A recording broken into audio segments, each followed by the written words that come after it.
guys, happy Thursday. This is Miss Mosier. I want to do just a mini lesson, an introduction on something called imaginary numbers. So we've been solving quadratics lately. Right, we've been solving quadratics and we have different methods to do that. We had factoring. We've had completing the square.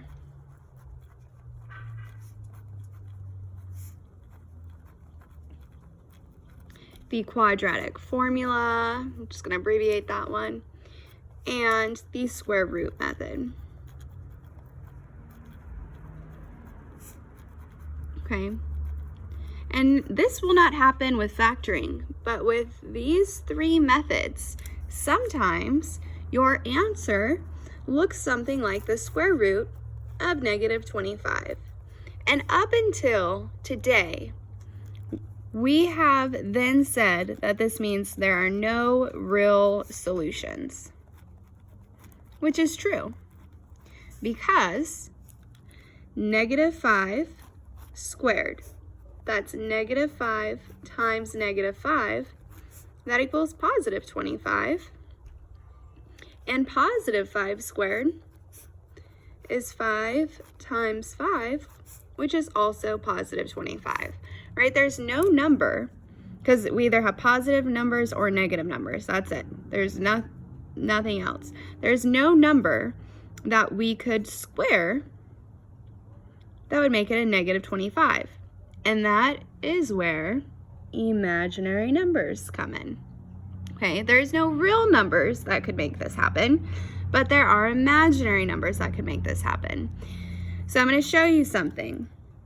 The square root of -25 can be written as the square root of -1 times the square root of 25.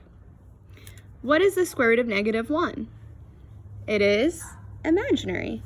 So we write and I to represent that the square root of -1 is an imaginary number.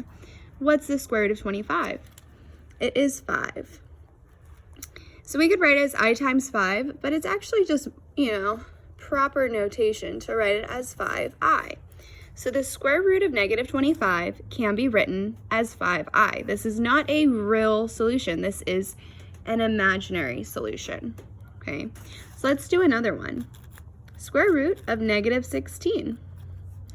Okay, well, if the square root of -25 is 5i, the square root of -16 will be, you got it, 4i.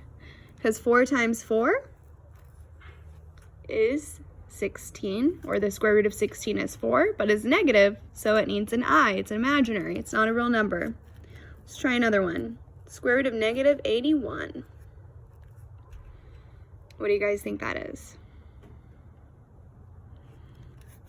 If you said 9i, you are correct. The square root of 81 is 9, but it's a negative, so it's not a real 9. It is an imaginary 9.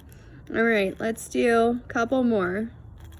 Square root of -100.